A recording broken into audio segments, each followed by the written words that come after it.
Kahva se kuha, miris se širi, vrh planine pod suncem miri, miris niz doline tiho se spušta, u srcu uspomene nježno se skriva.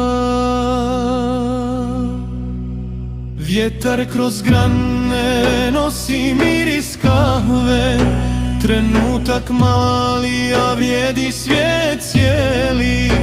U šolji toplo i duša se odmara, u mirisu kahve srce se smirava.